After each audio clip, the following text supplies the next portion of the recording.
안녕하십니까. 농지과학교실의 대표 강사 이재희입니다.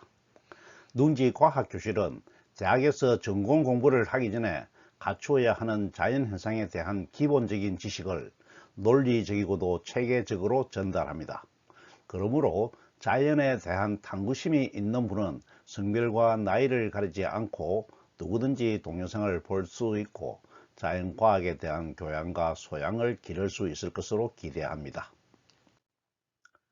지금 우리는 원자를 찾아가는 여행을 하고 있는데, 지난 시간엔 2000년 동안 세력을 떨치던 아리스토텔레스의 세계관과 물질관이 완전히 허물어진 다음에 라부아제가 새로운 물질관인 근대 원소론을 정립하는 과정을 살펴보았습니다. 라부아제가 1794년 세상을 떠난 후에 원소론에 기반한 물질의 연구는 다른 과학자에 의해 계속되는데, 오늘은 프랑스 화학자 프루스트가 1799년에 발표한 일정 성분비의 법칙을 살펴보겠습니다. 오늘 동영상은 원자를 찾아가는 11번째 여정이 되겠습니다. 구독, 좋아요, 알림 부탁드려요. 그리고 자발적으로 지불하는 수업료도 송금 부탁드려요. 라부아제가 1789년 전혀 새로운 물질관으로 원소론을 발표한 후에 프랑스 혁명의 소용돌이에 휩쓸려 1794년 세상을 떠남으로써 라부아제는 더 이상 물질의 연구를 계속할 수가 없었습니다. 라부아제가 죽지 않고 연구를 계속하였다면 어떤 성과를 낼 수 있었을지 생각하면 너무나 안타깝습니다. 하지만 라부아제의 원소론은 널리 받아들여졌고 서로 다른 원소가 뭉쳐서 새로운 물질을 만드는 결합에 대해 많은 연구가 이루어집니다. 결합이란 말은 라부아제가 정하였다고 하죠. 물질의 결합에선 라부아제의 원소론이 바탕이 되는데, 복습을 겸해서 원소론이 가지는 의미를 간단히 정의하겠습니다. 원소론은 두 가지 의미로 정리할 수가 있는데, 하나는 모든 물질은 계속 쪼개어 가면 더 이상 쪼갤 수 없는 최소 단위가 있다는 것입니다. 이 최소 단위를 원소라고 하였지요. 그러므로 모든 순수한 물질은 원소를 가지고 있습니다. 더 이상 쪼갤 수 없는 마지막 단계에 도달할 수 있으니까요. 두 번째 의미는 질량 보존 법칙이 뒷받침하는 성질로, 이 같은 원소는 질량을 가지고 있고 또 원소의 질량은 보존된다는 것입니다. 결합 과정에서 질량은 새로 생기지도 않고 없어지지도 않는다는 것이죠. 예를 들어서 금 덩어리는 금의 원소를 가지고, 은 덩어리는 은의 원소를 가지고, 산소 가스 덩어리는 산소의 원소를, 수소 가스 덩어리는 수소의 원소를 가진다는 겁니다. 그리고 각각의 원소는 질량을 가지고 있고 그 질량은 보존된다는 것이죠. 이 같은 원소를 위해서 프루스트가 어떻게 일정 성분비의 법칙을 전개하였는지 지금부터 살펴보겠습니다. 일정 성분비의 법칙은 1799년 프랑스의 화학자 프루스트가 발표합니다. 프루스트는 1754년에 태어나 1826년에 세상을 떠났는데 주로 스페인에서 연구활동을 하였다고 합니다. 프루스트가 발표한 일정 성분비의 법칙의 내용은 서로 다른 원소가 결합할 때는 구성 원소의 질량비가 항상 일정하다는 것입니다. 또 질량비를 정수비로 바꿀 수 있다는 것입니다. 일정한 구성비와 정수비가 핵심 내용이죠.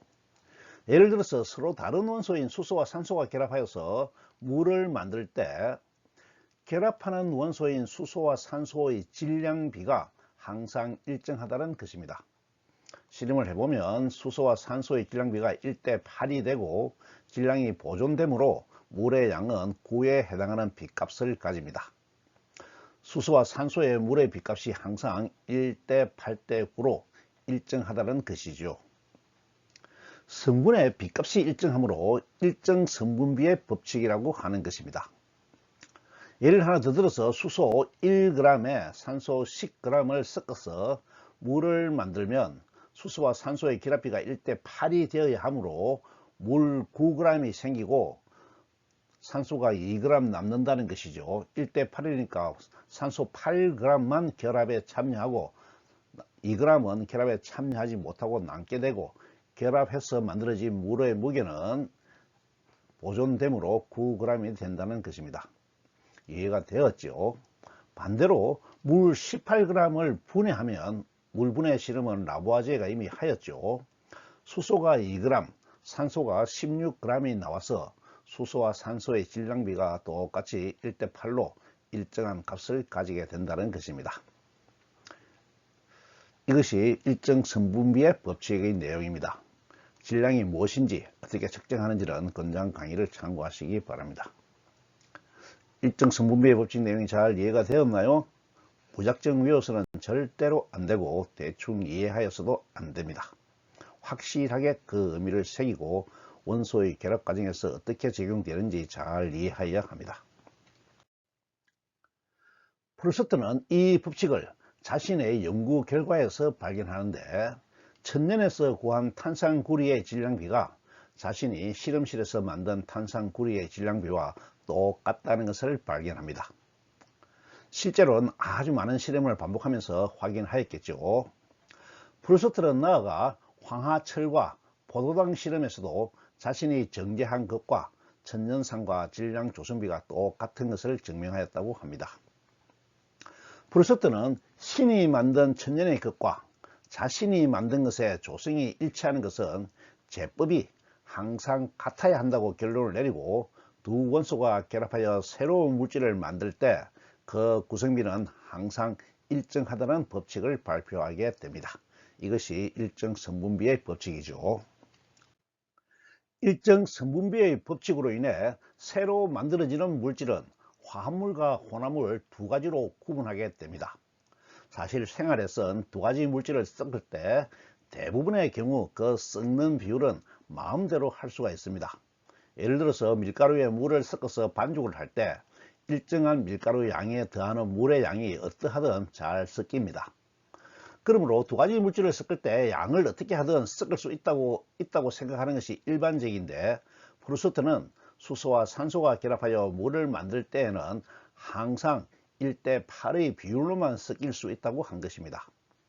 앞에서 예를 들었듯이 수소 1g과 산소 10g을 섞어서 물을 만드는 실험을 하면 물 9g이 만들어지고 산소 2g이 항상 남는다는 것이죠.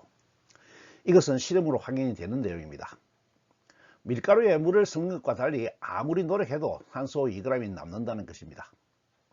여기서 화학자들은 결합과 혼합을 구분하고 화합물과 혼합물을 구분합니다. 수소와 산소가 결합하여 물이라는 새로운 물질을 만드는 것처럼 구성원소 사이에 일정한 성분비를 가지는 것을 결합이라고 하고, 오늘날은 화학결합이죠. 그 생성물은 화합물이라고 합니다.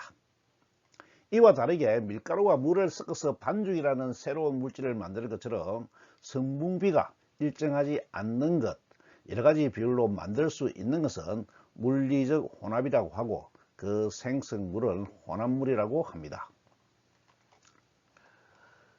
화학결합은 뒤에서 살펴보겠지만, 오늘날 금속결합과 이온결합, 공유결합만 인정하고 다른 것은 모두 혼합물로 분류합니다. 프루스트의 일정 성분비의 법칙은 원소의 결합에서 아주 중요한 법칙이 되고 돌턴이 원자론을 정립하는 바탕이 됩니다. 여기서 돌턴이 일정 성분비의 법칙을 어떻게 해석하였는지 미리 살펴보고 가겠습니다. 돌턴의 분석을 물의 생성을 예로 들어서 설명하겠습니다.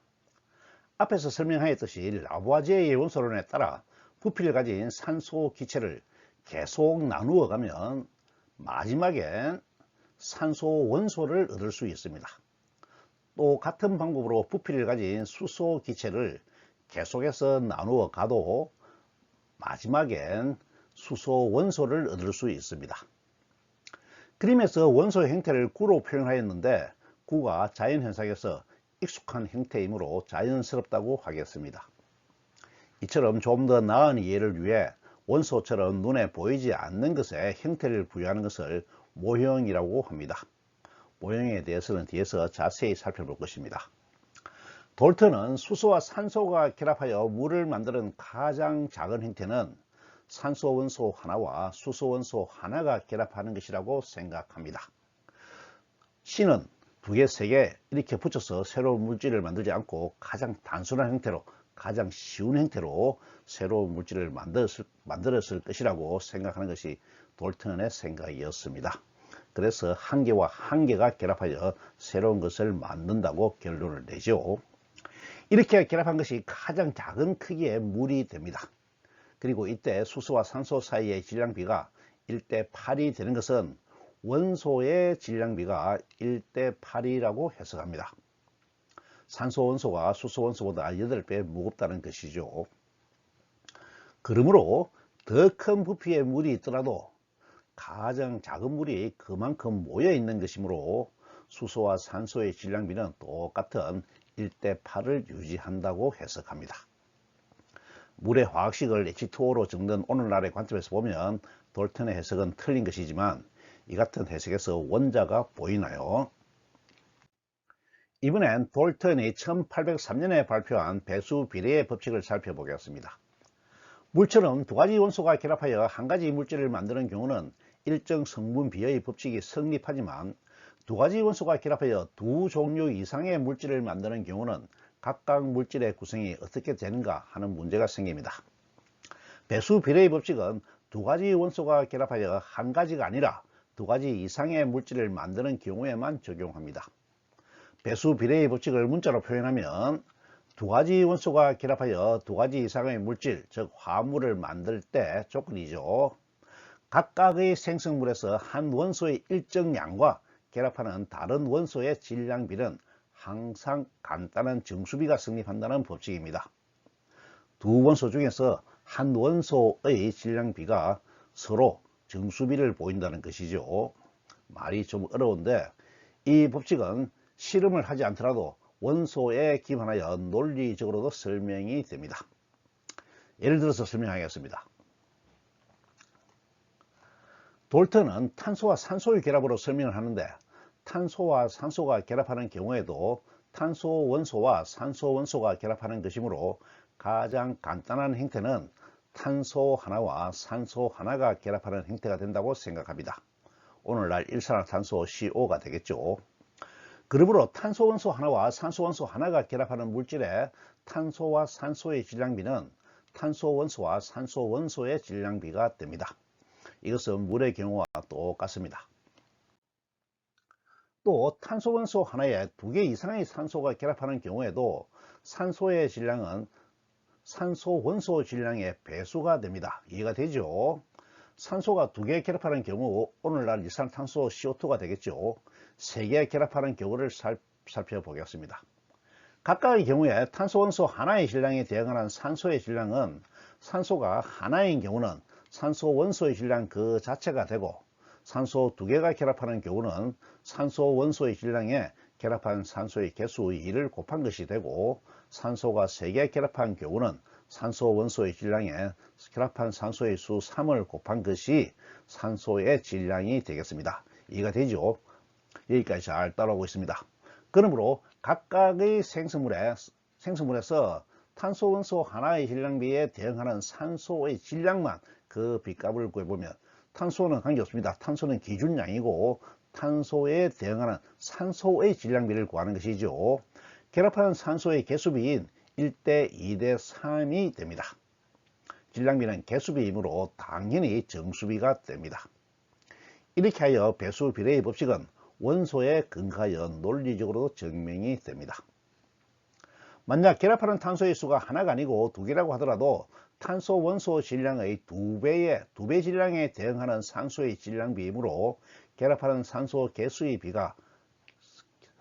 개수의 비가 되는 것은 그러니까 산소의 양이죠. 산소의 양이 결합하는 산소 개수의 비가 되는 것은 변함이 없습니다. 그러므로 기준이 되는 원소의 개수는 문제가 되지 않고 일정한 개수만 적용하면 되겠습니다. 이렇게 하여 일정 성분비의 법칙에서 배수 비례의 법칙까지 살펴보았는데 어떻습니까? 원자의 모습이 보이나요? 다음 시간엔 여행의 목적지에서 돌턴의 원자를 찾아보겠습니다. 오늘 강의는 이것으로 마칩니다. 감사합니다.